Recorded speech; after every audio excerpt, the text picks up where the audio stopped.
4-годишното дете кое е позитивно на COVID-19 е првиот пациент кој заедно со неговата мајка е сместено на Штипското инфективно оделение. Директорот на болницата Ален Ѓорѓиев на пресконференцијата информираше дека од денеска се засилуваат мерките за влез во болницата. Секој пациент кој ќе влезе ќе му се мери телесната температура, а сите вработени добија и заштитни наочари.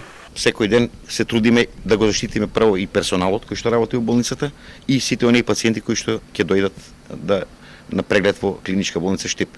Пред 2 дена набавивме нови дополнителни 200 скафандери. Од вчера имаме 18 мерачи нови за далечинско мерење на термометар, така да сите кои што ќе влезат во болницата најпрвен ќе им биде измерена телесната температура. Штипската клиничка болница е подготвена за третман на пациенти заразени со коронавирус кои имаат полесна клиничка слика. Доколку се со потешка, тие ќе се испраќаат во Скопје.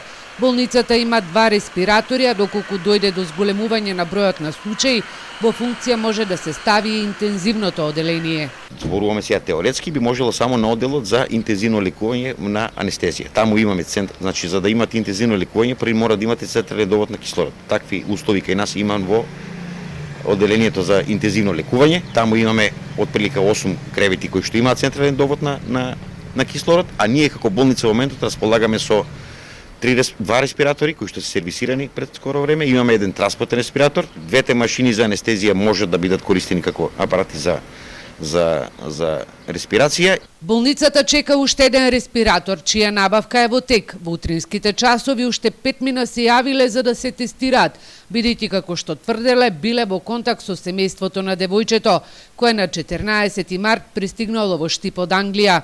Во источниот регион во самоизолација се вкупно 345 граѓани кои се вратиле од странство, а денеска падна и првите 6 кривични пријави за непочитување на мерката, од кои по една во Штип и Свети Николе и по 2 од Кочани и Делчево. СВР Штип ги доставува до обвинителството, а судот ја одредува паричната казна.